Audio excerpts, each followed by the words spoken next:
Hello and welcome to Melomaniax, the podcast where we take unbiased deep dives into the biggest musicians and bands of all time. I'm your host, Ashton. And I'm Dallas. Please don't forget to like and subscribe on YouTube or wherever you're listening to this. If that's on Spotify or Apple Music, we'd really appreciate a 5-star review or a 1-star review if you're one of those guys on YouTube that's been hanging around. That's fine too. We're on socials, Instagram and TikTok. Follow us there for more info. And we also have a Patreon, $5 a month, one tier. Not loading it down with a bunch of options, just one single $5 a month tier. You're going to get some pretty cool perks with that, like access to our Discord, ability to vote on an episode, lots of cool stuff like that. So please consider that. And today we are starting a 2-part series on 2 bands. We're always keeping it fresh over here at Melomaniax. So we're going to be doing Backstreet Boys and NSYNC. So today is going to be a little less of the numbers and history, which the deep dive stuff will do that probably in part 2 a little more. This is going to be more of kind of a review and recap on the Dirty Pop documentary, which we just watched. Yep. And I guess, and also the 2015 Backstreet Boys Show 'Em What You're Made Of documentary as well.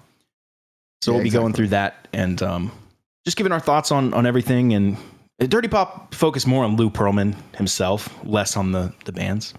Mm-hmm. But we're still going to go through it. So right off the top, what you thinking? Right off the top. Yeah, we're going to be a little freeform. Also, this is cool. We're in the studio together for the first time in a while. We usually, a lot of times we're not. Yeah. Record from our own personal places, but we're in person today because we wanted to watch that documentary together. Yep. So we just finished it. All 3 episodes. We banged them.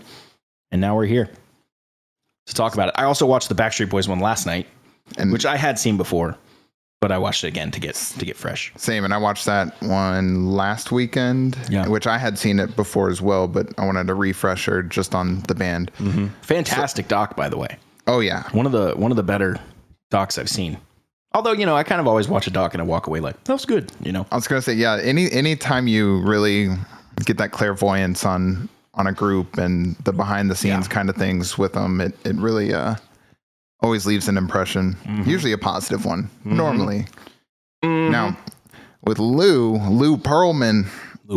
So he actually he was the one who started Backstreet Boys, started NSYNC. Actually, we have this whole list of bands he started that we didn't know. I didn't realize. I thought he had only done Backstreet Boys and NSYNC. Me too. So let's hear the list of all the other bands they listed. And there may be even more than this that the doc didn't really dive into. But yeah, so the other groups were O-Town, LFO, Aaron Carter, Take 5, Brooke Hogan, Before 4. Is that how you say that one? Yeah, that one was weird. 4, yeah. Before 4, Innocence, and Natural.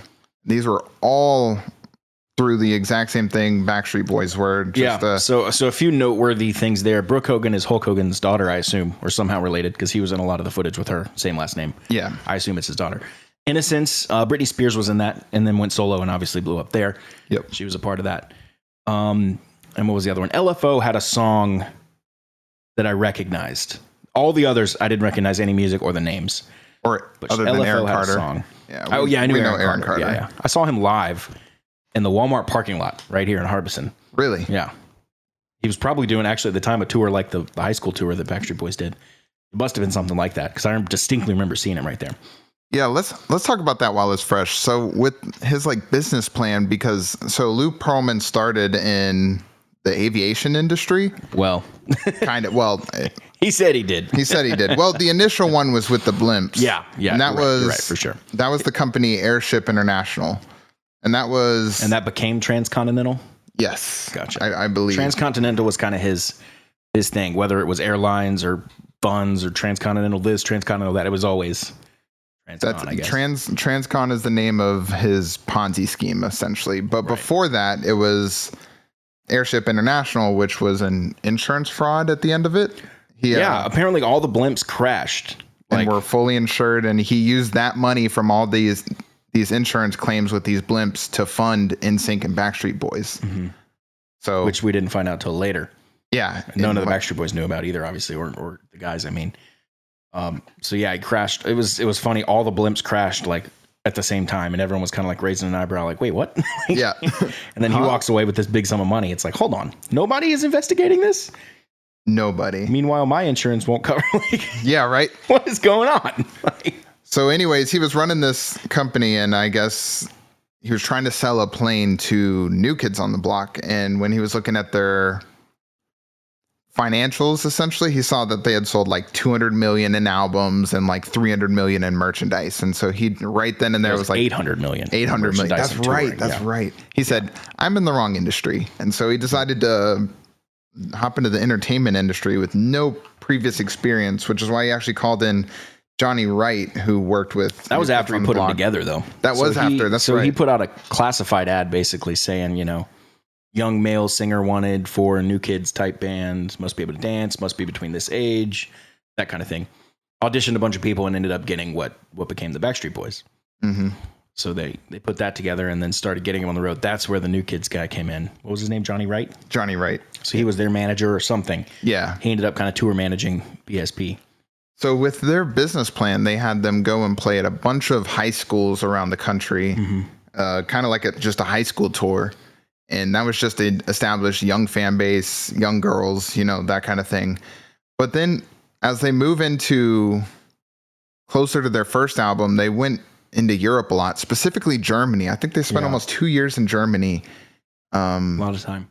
Yeah, a lot of time over there. And even with the releases of their first couple albums, we were talking about before this, that their very first album, their debut, or for Backstreet Boys, was only released internationally and not in the US. Yep. And then the following year, they released Backstreet's Back internationally again. And the day after that album came out, they did a reissue of the debut album in the US with some songs from Backstreet's Back on it. Really confusing. Very confusing. They really, and I guess this is because they weren't really new in the entertainment business. They really tackled it in an interesting way. Yeah, what stuck out to me was the Backstreet Boys said they sold like something like 13 or 16 million records overseas before they made any sales here, really, to speak of.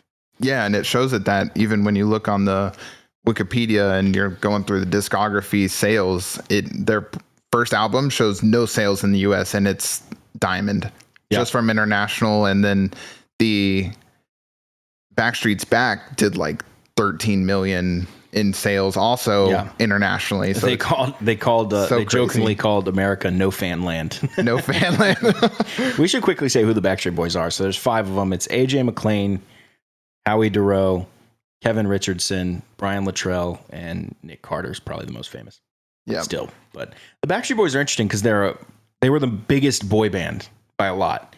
But I don't think a lot of people could name members of the Backstreet Boys. I think some people could name Nick Carter, but beyond that, it's kind of weird. Like, I don't know.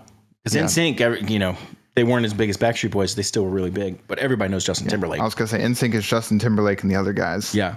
Yep. Essentially.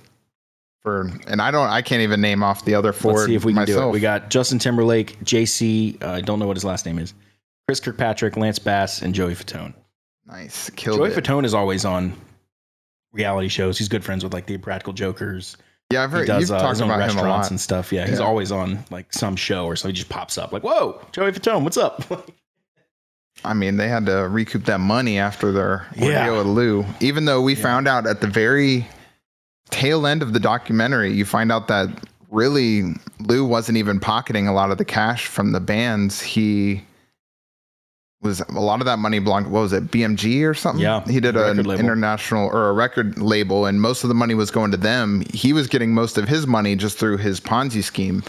Yeah, I think he was saying basically like he wanted to get them on a major label so bad that he ended up signing a pretty bad deal to do it. Yeah.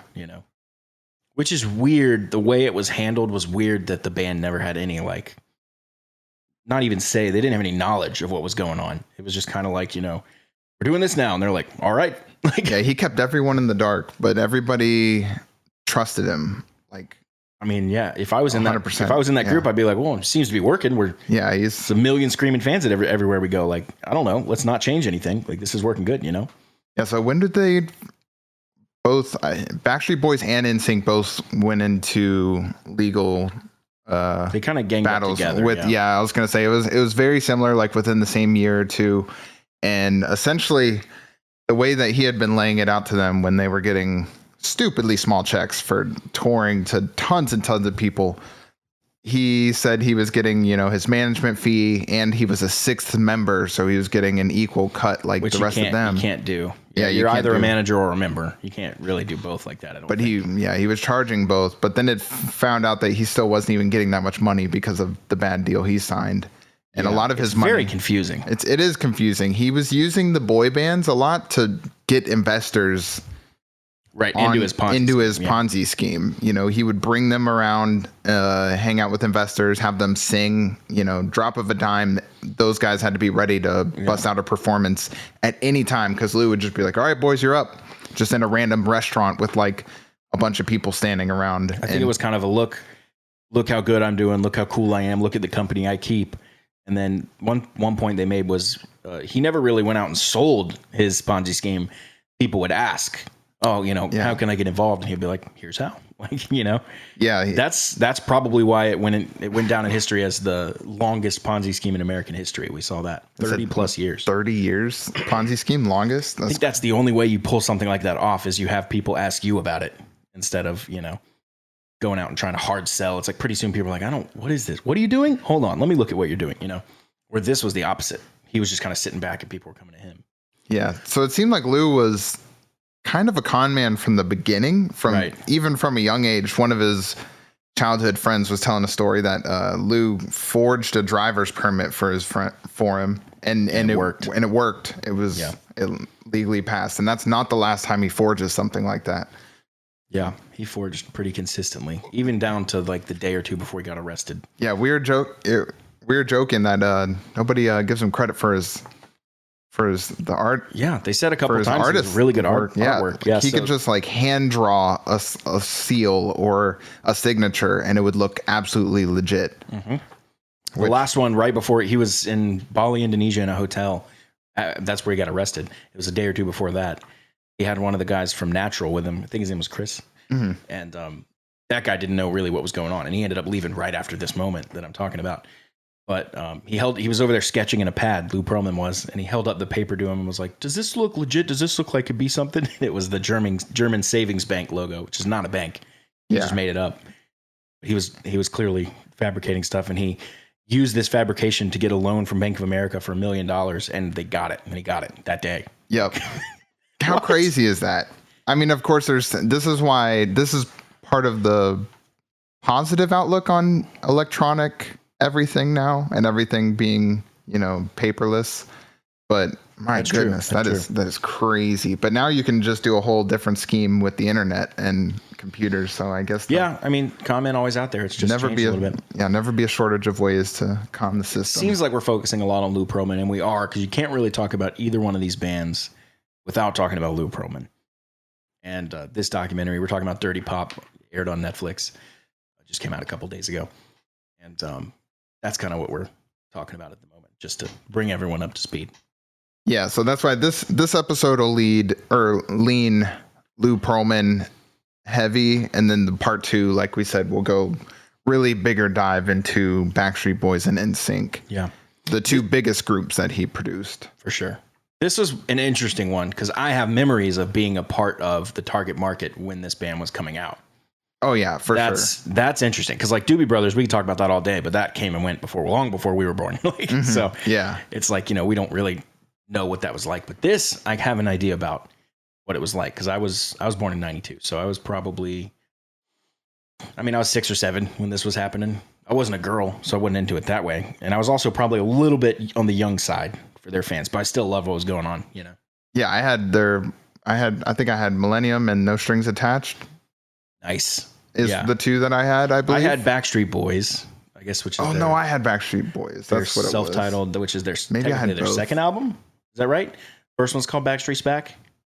Or was it the other way? The first one is Backstreet Boys. We got the reissue. I had Backstreet's Back. That was our debut. I had Backstreet's Back. Okay. I don't know. I really don't know. It's one of those first 3. Like we said, it's so confusing the way they attacked the market for their I initial also had albums. The VHS tape of, I guess it was the Backstreet's Back tour before Millennium. It wasn't the Millennium tour. So none of those songs. And I watched that thing until it stopped working. I still remember a lot about it. That's pretty awesome. There was a part in the middle of the show where they're just out there singing and dancing, but they have a live band. Mm-hmm. And they go to the live band and they're like, do this joke, you guys are fired, get off the stage, blah, blah, blah. And they all take instruments and then they play a song together, like as actually playing, oh, really? Instruments. That's why I was not surprised when you watch the documentary that they're all on instruments playing and singing, I think they can all play like something. A little bit of everything. Yeah. Yeah. They should show more footage of that. Yeah. Well, they all write, so you got to have something to write. Yeah, they do. So one of my favorite quotes in it, and this is going to talk about the creation of NSYNC after he created Backstreet Boys, and he had Backstreet Boys touring in Germany for those like 2 years. And during that 2 years, he created this band NSYNC, and he specifically quoted that if a company creates the product Coke, another company is going to come out with Pepsi. So he said, I just want to beat them to the chase. So he created his own competition to, make money on both sides. It's like being the parent company of Coke and Pepsi. It's like you're making money no matter. Everyone's arguing Coke or Pepsi, and you're just making all the money. Exactly. Yeah. So regardless, at the end of the day, the guy was smart for sure. Yeah. He knew how to get money, and he knew how to. He was quite a salesman, and gosh, just that the way that those guys can get people to believe in him. He literally like a cult leader. He could have been a cult leader, and I would have believed it. It almost was to an extent. Yeah. Here's a question for you. Mm-hmm. Do you think it's worth it? So he got to experience some of the highest highs a human could experience. Private jets, massive mansions, any car he wants, travel the world, hang with rock stars, call the president, everybody loves him. And then he dies in prison. So he gets the lowest of low as well. Most people just go through life kind of in the middle the whole time. So I guess it kind of evens out. You think it's worth it to be in prison and just be like, you know what? That was a lot of fun. Yeah. I guess you'd have to be a sociopath to not feel something about all the money you stole and all the lives you ruined. Let's take that out of it for a second. Let's just say you experienced the highest highs and the lowest lows. Is that better or worse than just kind of cruising through life at your 9 to 5 and then die? Yeah, it's hard because I guess it really comes down to what you value, but man, I might take that deal. I might make the deal with the devil. Dying in prison would really suck. It would. Oh, you reminded me. One of my favorite quotes from that doc we just watched. One of Lou Pearlman's friends said, I made a deal with the devil. And he said, but that's the thing about making a deal with the devil. When you do that, he's not coming to you as the devil, because then you would never make the deal. Yeah, so exactly. When you're making a deal with the devil, you never know you are until it's too late, because the devil's not going to come up and be like, hi, I'm the devil. Let's make, you're like, oh, no. Yeah, right. He's going to come to you and be like, what's up, buddy? We're going to make a lot of money, dude. And you're like, okay, what? Yeah, he was really good at that. You're like a dog with a treat. Would you do it? Would you ride the highest highs? I don't know. I'd like definitely some highs. The lowest lows. But then the lows I could leave. I could leave those. I don't need those. But they have to come with the highest. I know. Highs you in can't the get scenario. One or the other. Yeah. I guess no, probably. I don't want to. I guess maybe I'd take moderate highs and moderate lows. Okay. Yeah. So still balancing out. But I think that's kind of where I'm at now anyway. I gotcha. Yeah. I live a little bit of a different life than most. Ask us in our 20s. Very different answer. Could be. Yeah. We'll ride the highest highs. When you're young, everything, I don't know, I feel like a lot more materialistic when you're young. And so like the private jets and all that would seem cool. I would just want to travel the world without, needing to. Yeah, but then you travel enough and you're like, God damn, a private jet would be nice. This sucks. Yeah, true. It's an endless scale of, I got to get bigger and better things. Knees in your chest for 8 hours. Yeah, this is not fun. That's why you got to travel and just stay there, I guess. I don't know. I'm gonna get to Europe and then I'm gonna John Madden it and just take a bus everywhere. Yeah, well, they do trains and stuff too. Yeah, they do a lot of trains. Yeah, I don't know. That like vagabond travel lifestyle has never really caught me the same way it catches a lot of people. Like I've seen a lot of stuff, and it's cool, but I'm not like, oh, I gotta travel. Like I'm just like, it's cool. Like it's fine. Like okay, a church. Like it's old. You know what I mean? When Nicole and I take like a week trip. There's always one day where I'm like, all right, we got to sit down and do fucking nothing today. I just need to do nothing. Yeah. I need to stay still for a bit. I stay pretty busy in my regular life, and my regular life already involves a lot of travel and go and hustle and do this and do that. So when I get a day off and someone's like, let's go do, I'm like, nope, I'm not going anywhere, dude. Yeah. I'm sitting right here. Have fun. Yeah, makes sense. I'm on Xbox all day. See you guys tomorrow. Right? I already do enough. And it's same with concerts. My wife's always like, let's go see this concert. I'm like, oh my God. I played 4 this week. Like, I'm all good on my head being taken off by speakers. Like, yeah, that makes sense. that must be really. It's like one of the last things I want to do. And we've been having fun going to a few lately, but it's still like I'm standing there like my feet hurt. Yeah, it's hard for me. This is loud. I don't care about this band because it's the opener or whatever, you know.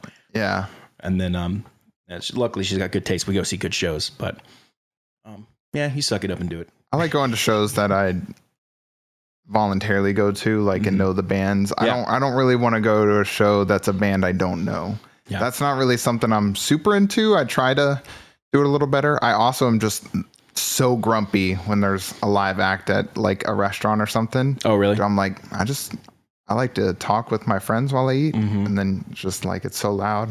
Yeah, you got to choose where you go carefully. Yeah, that's why I was like, if I go to a music venue, it's got to be just for the music. I don't like the whole restaurant and it sucks for the band too in that case because we know everybody's trying to talk and hang out, and we're like, we got to do this. Sorry, we're getting paid to do it. Yeah, everyone's rolling their eyes, turning their backs. You're like, I don't know what to tell you. I didn't make the decision. I'm just here. Yeah, can't these restaurants just get past that? Yeah. I don't know. They seem to love it more than anyone else does. They love it more than the band. Well, they love it more. A lot of people love it. It's an attraction for a lot of people. Like, oh, we're going to go out and eat and see live music tonight. You know? Yeah, that's like part of it. What brings people in sometimes.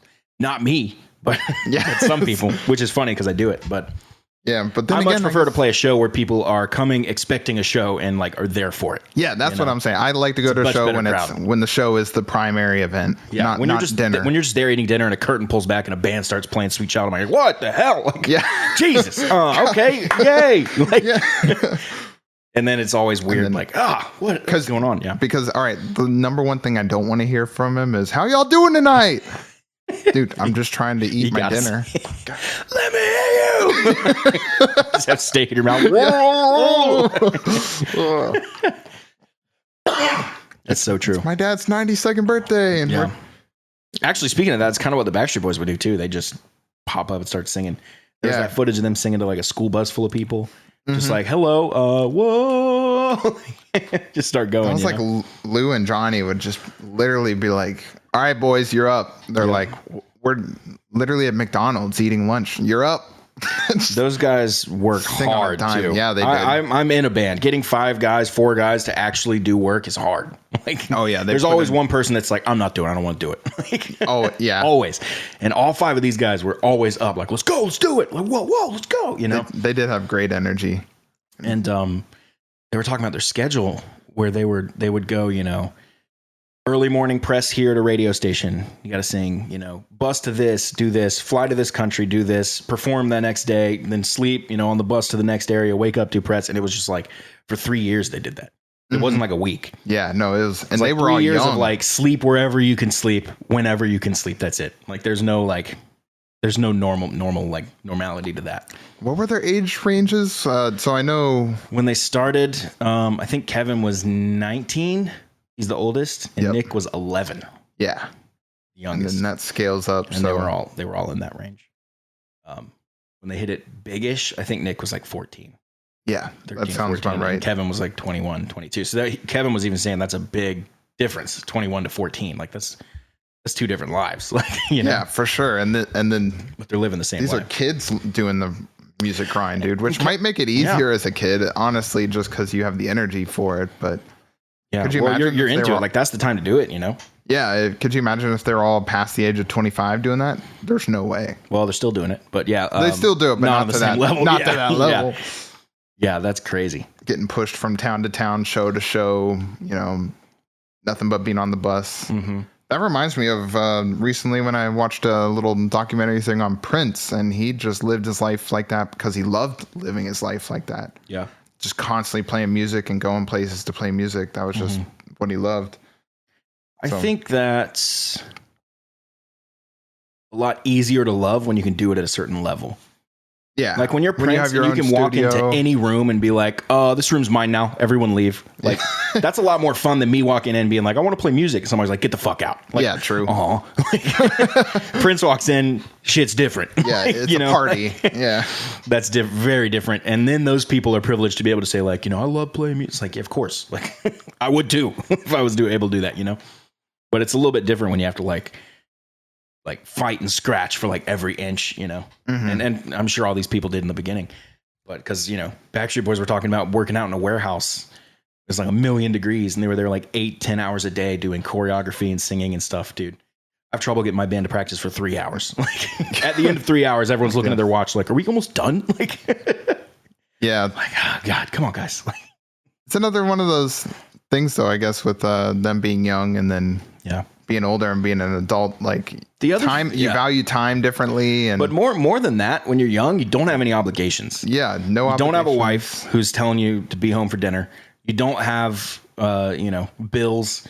You don't have to pay health insurance. You're not worried. You don't have a job. You're not worried about anything, dude. You just wake up and you're like, what are we doing today? Like chasing the I'm dream. free. Let's do it. Yeah. What do you got this week? Nothing. What do you want to do? Like, go Germany? Sure. Yeah. I mean, to them, like at that point, even though they're working hard, dancing, they were friends. They were a close knit group. So it's like wake up, hang out with my buddies for 10 hours a day. And that's that. That's how they viewed it. Yep. And another thing about Backstreet Boys, and I think to a lesser degree NSYNC, is how good they actually were at singing. Mm-hmm. There was a clip where they're going on stage at some overseas festival and they're kind of cuts away to Nick or somebody. And he's like, man, every group's lip syncing. Like, let's just go up and do our thing. And like, it'll kill because we're the only ones actually doing it. And it did. They went up and destroyed. Like their harmonies are so flawless, man. They're really, really, really good at singing, which is the first thing. It's what they were trying to do when they built it. When Lou Pearlman built it, he wanted a vocal group. Like Boys to Men was one of his references. Yep. New Kids on the Block was the other one. Which is why he got those in 92 and 93. He used those same hangers that the Backstreet Boys performed in. It was a blimp hanger, I think, ironically. A blimp hanger that he held auditions throughout those 2 years and finally put those 5 together, got them to work, and I hired dance instructors, vocal coaches. Like he put so much money into making sure these kids would blow up. Not just some guy. Like the best vocal coach, the best choreographer. Where are you from? Berlin? Fly into Florida. Here we go. Like, it doesn't matter. He had the money. And, he stole the money. Yeah, he stole the money. His house was nice, though. Damn. Yeah, because big old house. That's a house that's probably too big. You know what I mean? Like, I can't imagine pulling up to that late at night with Burger King and being like, I'm home. Like, dude, that's so weird, Right? Joe Rogan has this clip where he talks about, he lived in a tiny little apartment, sucking, not being famous or anything. And then he got big and has a big, nice house. And he was sitting in his big, nice house and he realized home is just home. It literally doesn't matter how big or nice it is. Like it's more of a feeling in your head than anything else. Oh yeah. So he's like, he didn't feel any more at home in the big house than he did his little apartment. I was like, oh, that's an interesting thought. Did he ever downgrade or does he still just? I mean, he's got nearly unlimited resources. So where does he live? LA? Austin, Texas. Oh, Texas. Yeah. Is that where he does his podcast too? Yeah. Well, he famously moved from LA during the pandemic and brought basically all of the comics to Austin. And now there's like a huge comedy scene in Austin. And the comedy scene in LA has been like nearly pummeled to death. Yeah, I've been watching Kill Tony and just that's all his club. Yeah, he bought that club and built that club too. Did he? Yep. Comedy awesome. Mothership, that's his club. Joe Rogan's awesome. Yeah, pretty cool dude. Inspiring guy, But I guess love him or hate him. Right. He's successful. Oh, so I'm looking through notes. I just took random notes while we were watching this documentary. This doesn't have to do with either the Backstreet Boys or NSYNC, but this was a fun fact that you and I were both like, huh? The Jackson 5 reunited on September 10th, 2001 for a show. And Lou Pearlman was one of the ones that put it together because Michael Jackson was having issues. To preface this a little bit, Michael Jackson was having issues with the molestation charges and all that stuff. So Lou Pearlman came into the picture somehow, met with Michael, met with the team, met with the Jacksons, whatever, and said, guys, you got to get the family thing back together and get that going again. It'll kind of help, I guess, move the media away from that. And so they got together and did that show in, I don't remember where it was, might have been New York, on September 10th, 2001. And then the next day, September 11th, 2001. So nobody ever even heard of this. Like, Yeah, this massive thing happened, and it was just completely erased by an even more massive thing happening the next day, you know? Yeah, and specifically off of Story, and this is going to talk about how powerful Lou became. He had one of his bands, I think was it Natural? It was Natural, it was either Natural or O-Town. O-Town. Natural or O-Town was stuck in New York because all planes, you know, after 9/11, every plane in the world, I think, was grounded. Yeah. At least for some time. And I think in the US, it was like maybe even like a couple weeks. Like it was like not like a few hours. Like you can go anywhere. No flying. Yeah. Yeah. And so he had a band stuck up there, and they called him, and within like that day, a private jet appeared. He said he called George W. Bush to get a private jet, and they got on a private jet that was escorted by F-16s down to Florida, flying back home. Like, dude called the president and said, all right, we need a... He claimed he called the president. We don't know who he called. Maybe he did something illegally. But if they did get on a plane and were indeed escorted by F-16s, then someone high up had to be called.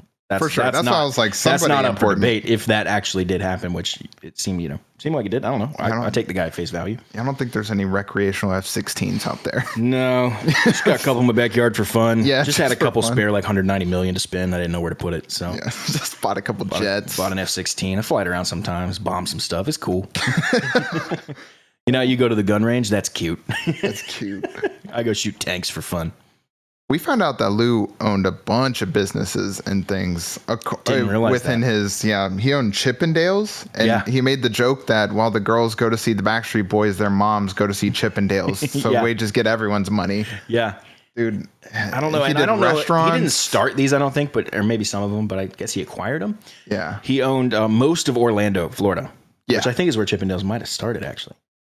That would make sense. I watched that kind of biopic on Chippendales with Kumail. It was fine. Yeah, his whole empire is basically out of Orlando. Yeah, well, was. But he owned steakhouses, pizzerias. What else? He had that. He made that entire warehouse. That a different one, I believe. It was like it was like the Epicenter. Yeah. He also owned that. It was basically like the Epicenter, which is just like this almost like outdoor mall of businesses in Orlando that he built. I don't know. Tons of stuff was there. Some kind of recording studio, and all that was built into that. And it listed, area. And it listed like Eminem and Dre had been through there. Britney Spears had associations. All the bands that he worked with, I guess, as well. Yeah, tons of bands would come through there and then vouch for him. So you just become even more and more powerful. And Hulk Hogan speaking on his, Yeah, he's speaking at political rallies and. Yep. They tell that story where someone was coming home late, got pulled over or something for something, speeding, whatever. I don't think it was anything terrible. And they said, where are you coming from? He said, we're coming from Lou Pearlman's house. And the cop was like, all right, go ahead. Yep, you're good. And they were like, oh, all right. That's right. I forgot about that. He was a powerful dude. He had a lot of power. Which I guess, do you think money or power is better? Oh. Well, typically, you can buy power with money. But then on the other side, when you have power, people tend to want to give you money. Wow.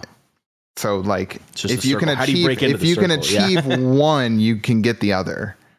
I think he got his power. He bought his power, air quotes, with money that he didn't really have. He bought it with like the appearance of having money, I think. Yes.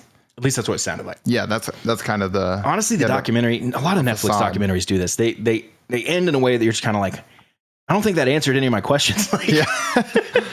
That was really cool. There's a lot of pretty shots and a lot of cool interviews in warehouses with interesting lighting, but I still have a lot of questions, dude. You didn't really answer that much. Right? Very confusing. I think they're always digging for that dirt, and when trying to get something, because that dirt's what's going to go viral. See the Nickelodeon documentary. Did you watch that?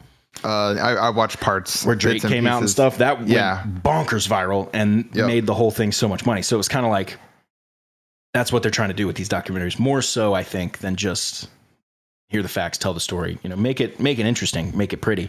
Mm-hmm. But it seems like they're always hunting for that viral thing because they kept pressing in episode 2 of this thing.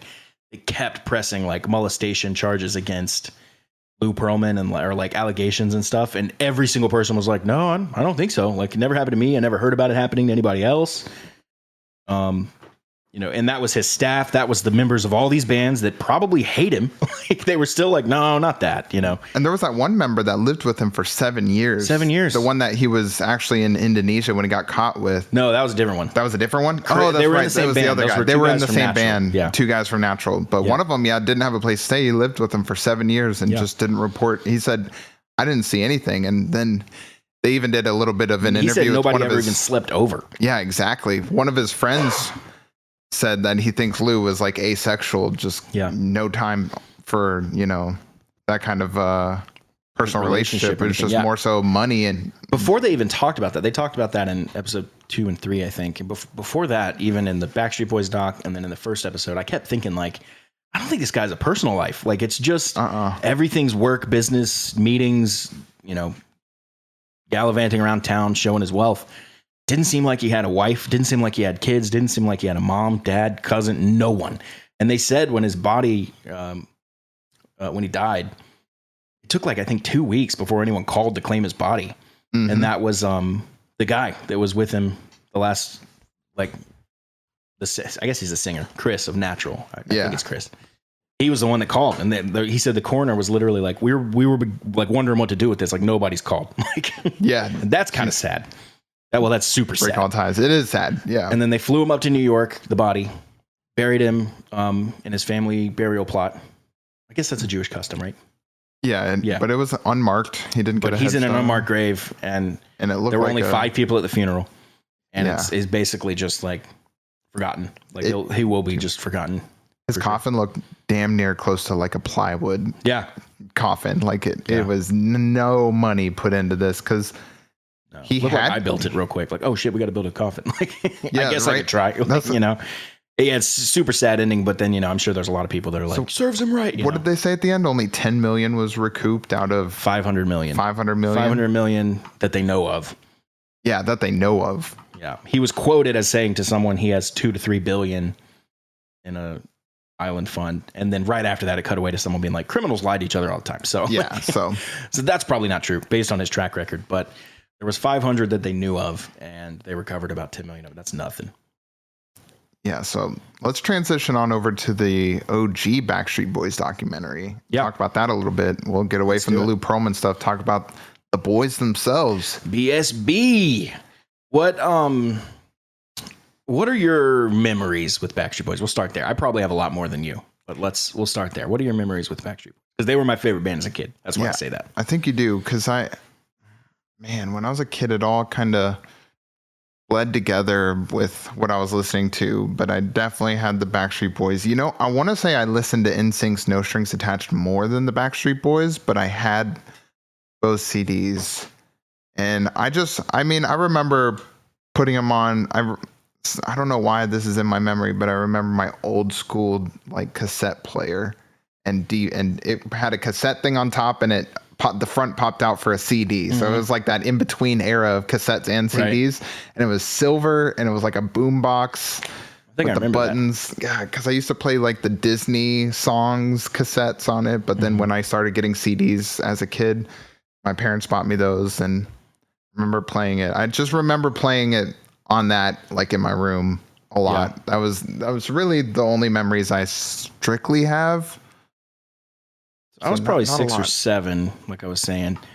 And I remember like choreographing my own dances to the songs, like watching them on, I guess it would have been that VHS DVD, or maybe just listening to them.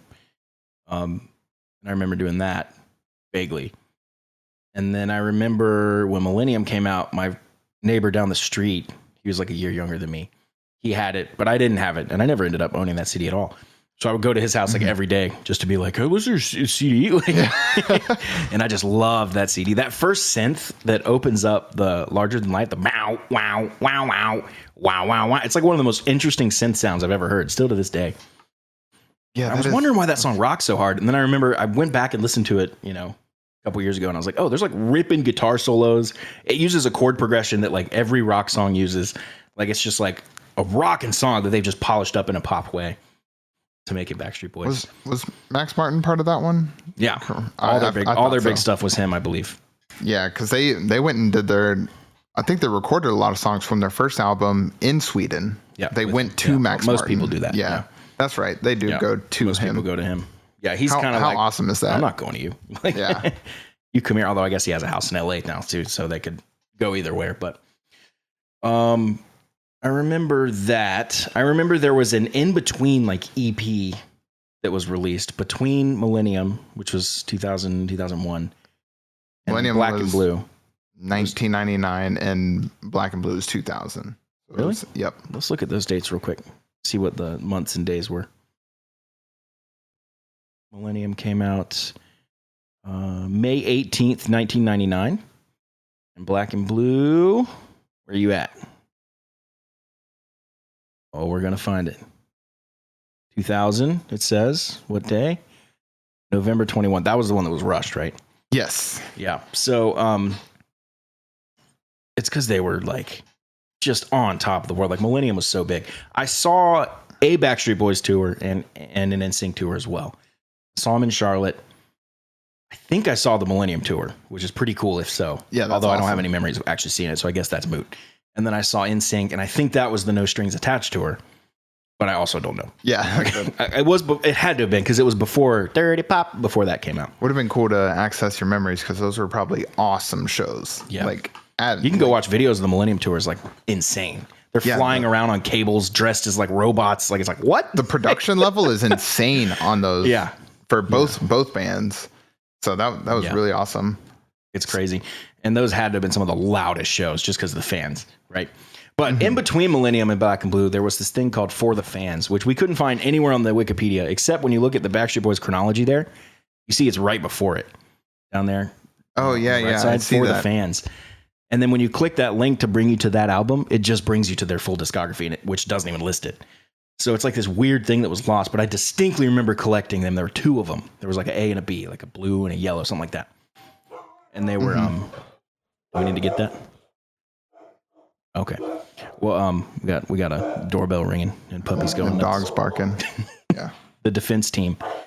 But there was different like songs on them, kind of like in between the release of those big albums. They dropped this thing, and the funny part was it was only available at I remember it only being available at like a fast food restaurant, and then we looked it up and it was Burger King. That's So right. it's kind of funny. Like you get it as like, your treat and your, little kids meal or whatever they call it at Burger King. Uh-huh. I was like, all right, cool. So you get a little CD with like 3 songs For the Fans. It was very like, I guess it was gratitude to the fans, and I assume it was genuine, but it was very over the top, like almost pandering, like we wouldn't be who we are, all that kind of stuff. It's kind of like, yeah, just keep making songs, like,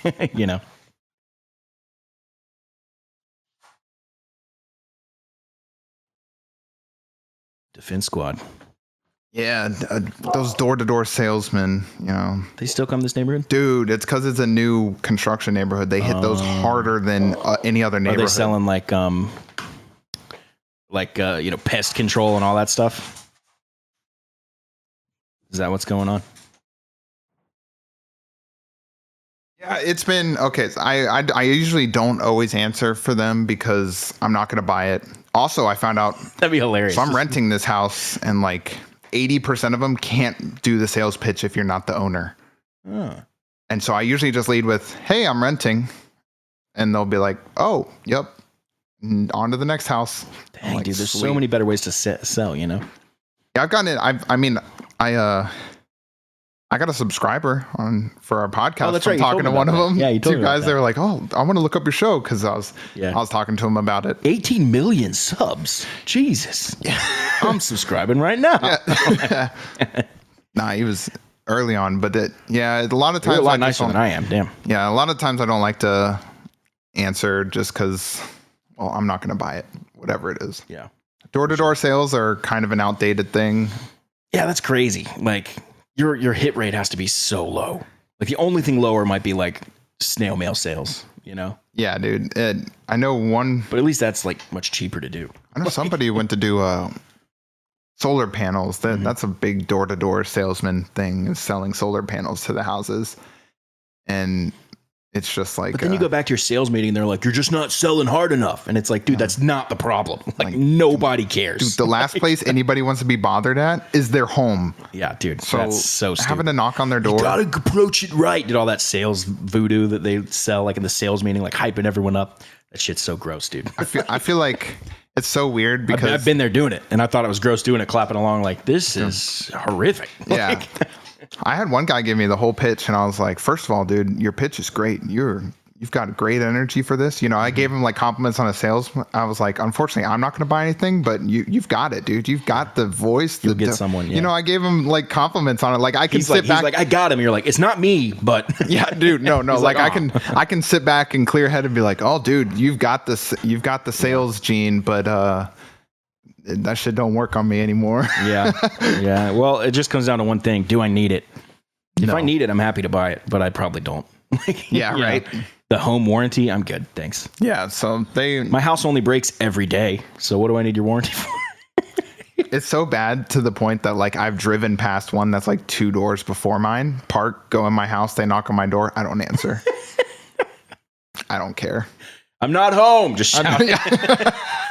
I can hear you. Nope. Pre-recorded AI. You just scream no when they knock on the door. Anyway, for the fans, that's what I was saying. Sorry, yeah. What do you feel? So this is interesting because it's kind of a dichotomy, a double-edged sword, catch-22. Take it any way you want it. Is like the gratitude for the fans versus like the pandering to the fans. Isn't that weird? Yeah. Like, because you want to be grateful for the fans, but then people come out and be like, without you, I couldn't be what I. It's like, dude, they didn't write the song. Like, right. They bought the ticket. That's awesome, but they didn't write the song. They're half of it at best. Yeah. Like, they're not all of it. You know what I mean? And it's kind of an interesting thing. I feel like when somebody comes out and is like overly like, without you got, you know, that shit. And you see it from a lot of people. To me, that gets kind of like, ugh, like, just do your thing. Like, what are you doing? Like, you know, that makes sense. Maybe I understand feeling grateful, and you should for sure, because you don't have a career without fans, technically speaking, because somebody's got to buy the shit.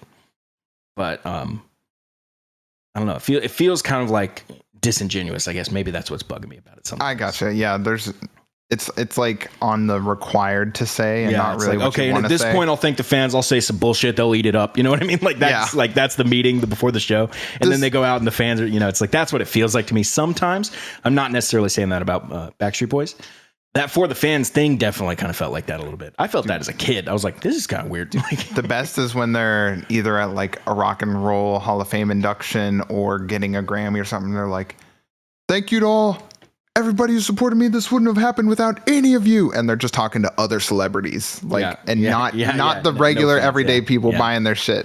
Like, I mean, I know we're watching it through the streaming services and whatnot, but yeah, it's just something also bugs me about saying the fans. I don't know why that bothers me, but it's just like to walk around saying like I have fans. Like that seems so weird and like I don't know. My favorite artist never said that. That's all I'm saying. Like, yeah, you could do it without saying all this. Like, I guess that's what I'm saying. But no, that makes sense. For the fans, dude. Like, I do it for the fans. Do you? Maybe you should do it for yourself. All right. Well, let's get rid of these jets. Let's get rid of these hotels. No tour. Just do it for the fans. Well, hold on now. Hold on. I do it for the Corvette also. I do it. You know what? Can somebody just go out there and be honest and be like, I do it for my fans' money. Yeah. You know what? You guys are pretty cool. I do it probably about 20-25% for the fans.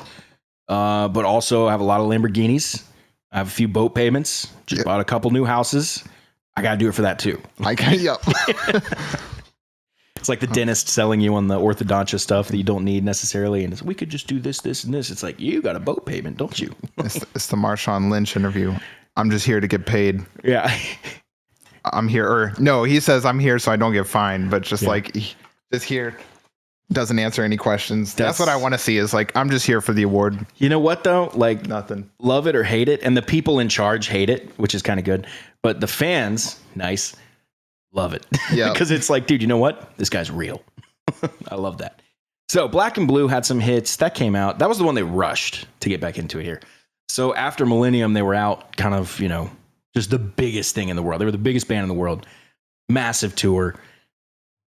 diamond albums. I think we saw the Backstreet Boys were the 19th top selling artist of all time. I think of all time. That's awesome.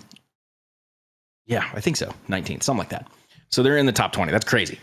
And but then they rushed back into the studio to try to capitalize on it. We see this a lot. And this album just kind of didn't do as much. Does it say the reception? Can you go to the commercial performance? Because the one before this, Millennium was the one before this, and it was just absolutely astounding. And then this one ended up selling like 5 million, it looks like 5 to 6, which is hilarious that's considered a total failure compared to the previous one. But yeah, it looks like it still went. It's still eight times platinum or something. But the problem there is with that steep of a drop off, it's either one of two things. One, the culture and the fad is going on, and we know it did very fast for the boy bands. Oh yeah, and two, it could mean that the quality just wasn't there, and that everybody bought it because the new Backstreet Boys, let's get out, and then they stopped buying it. Yeah, see, because it debuted really at number one on the Billboard 200, and that's kind of like that riding and drop off. Yep. What you want to see is one that doesn't debut and then rise to number one. That's the sign of a good album. That's usually the first album or the second. Yeah, I mean, that's the one third, fourth, fifth of a massive group always debuts at number one, and you only have one place to go, son. Down. You're not staying there. Even Taylor Swift debuts at number one and gets kicked off by Morgan Wallen or whoever else. Album that comes out is kind of just how the game goes nowadays. It's really rare for an album to come out at like 150 and then go up to number one, which is kind of like what Hootie did. So that was cool with our Hootie episode. Is it debuted way down on the list, I think in the 150s, and ended up rising to number one and rode that high for like a year. Insane. So, yeah, that's crazy. That's always the sign of those like gem albums. Yep. So favorite Backstreet Boys songs for you? I'll start. I got to pull up the play. I Want It That Way for a while, and while not my favorite, that is a pretty fun one, and it got a really good crowd response. My favorite's probably Larger Than Life. That song's so good. And then Quit Playing Games With My Heart, dude. And these are all like, you know how we do our ratings. This band's getting, 6 out of 5 nostalgia for me. Like. Looking at the album artwork, I'm like, oh, dude, yeah, I know. I feel that way with the album artwork. I love the song As Long As You Love Me a lot. Oh, that's some great, reason. dude. That one's got to be one of my favorites. Yeah. What about Everybody? You like that one? Everybody's good. That was probably the one. That's got to be one of the first songs I heard by the Backstreet Boys when I was a kid. Mm-hmm. Like, you get that album, and of course, it's the first track. Oh yeah. So like, that song comes on, and you're just like, oh yeah, this is it. Yep. And they talk about in their own documentary about how they were doing music in Florida before they went to Max Martin and they got signed and all that stuff. And they said the music was just not good. It was like really R&B heavy with like Kevin being like, "Girl, I really love you," like stuff like that, And, and they were playing it, and it was really bad. And then they went over to Max Martin, and they said the stuff they were producing was very like had this like kind of like aggressive, edgy sound to it, which you can hear in that that stuff, like just crunchy bass lines and like drums. If you go listen to the drums on all their songs, it's literally the same drum loop on like most of their songs. Oh, is it? Like it's the same tone, same everything. Like it's pretty funny. It was kind of like a hybrid of rock and pop in a way. Yeah, it became the new. But pop. It was a different sound, Yeah, it was very unique, especially, and that's just like the genius of Max Martin really coming through with that, and kind of gave them that unique sound. That then take over the radio. That's insane. Yeah. So awesome. Which, if you guys don't know, we did do an episode on Max Martin. You should go check that out. Yep, we talk about this and then all the other stuff he's done. He's has the most number ones of any songwriter except one, and that's Paul McCartney. He's past John Lennon now. But they're close. I think he's like 2 or 3 behind. Yeah, 2 or 3 behind. He's in his like 40s or 50s, and Paul McCartney's like 108. So any day now. Yeah, and Max Martin's going to write a few more number ones and going down in history as the most number ones of any songwriter of all time.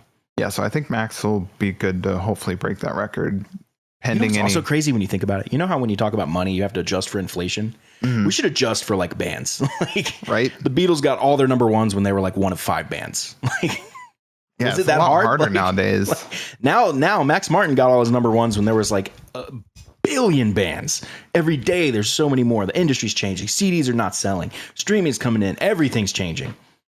And the Beatles got all their success when everything was just kind of in its infancy. You know what I mean? Yeah, and recently we've talked on our, episodes of the 60s and a little bit in the 70s that you hit this huge spike of bands because of the Beatles. Yeah.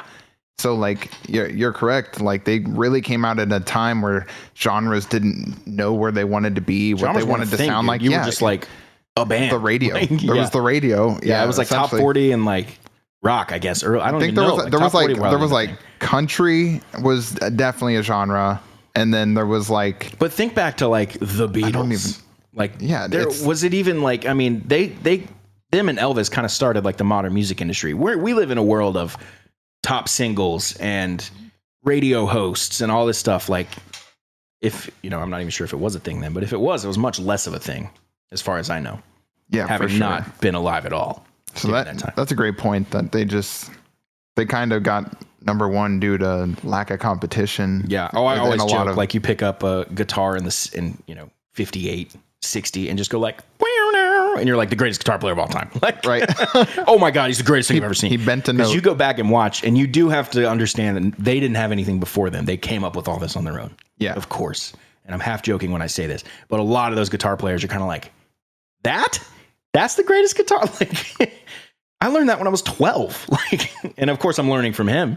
Yeah. So I get it. He created it, but also I'm 12. You know what I mean? Yeah, Like, come on, guy. Like, just the evolution of. Yeah, it evolved a lot. The evolution of everything, though, that's around us. Like how quickly we adapt things and grow and make them better. And yeah, it's fast. Change is crazy. Yeah, exponential. Especially in the music industry. For sure. Let's talk NSYNC. Let's talk. Wait, who's your favorite Backstreet Boy? I like Kevin. You're out there wearing the "Marry Me, Kevin" shirt. Yeah, dude.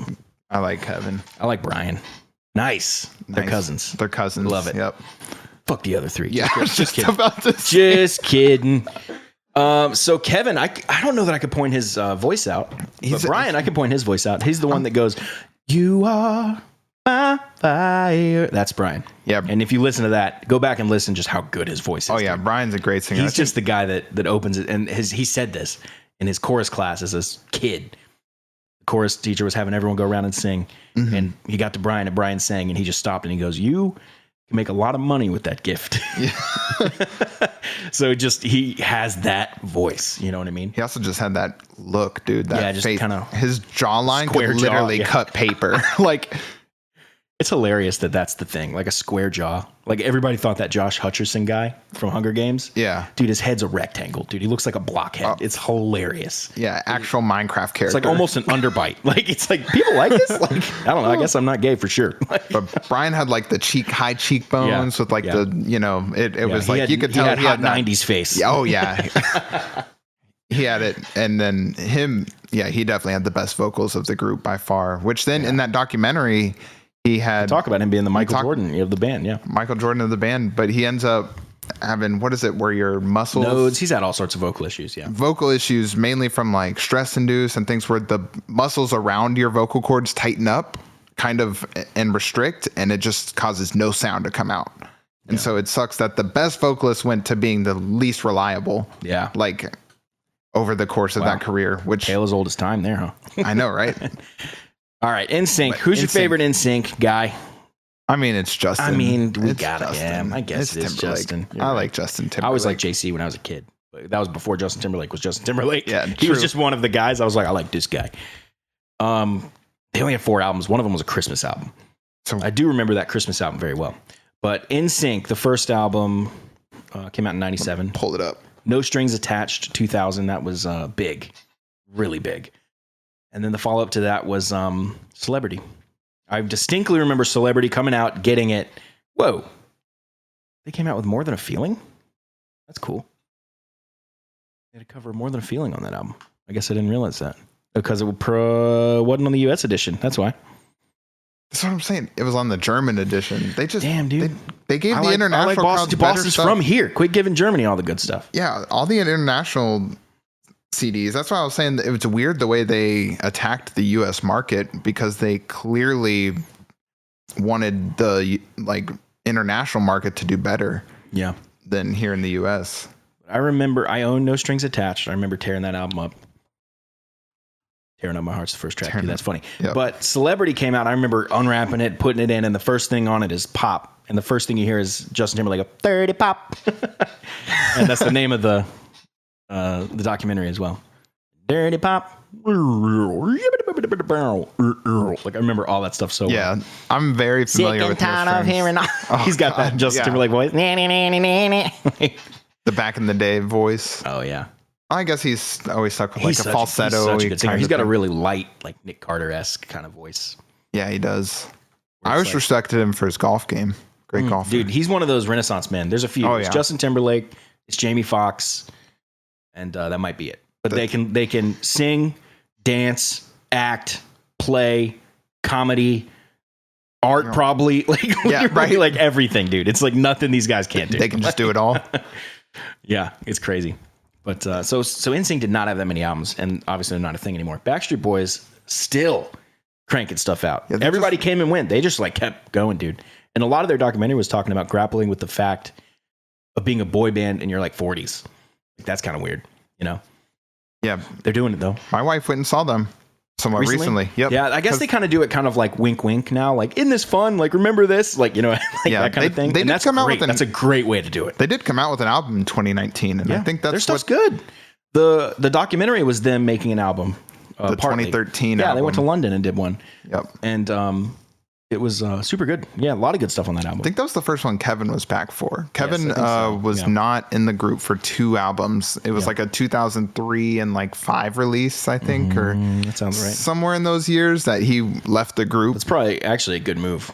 Yeah. Leave the group, chill for a bit, come back when everything's cooled off and people are like, whoa, Backstreet Boy, what? Like, you know, that's smart. Right. So they're still together. NSYNC, of course.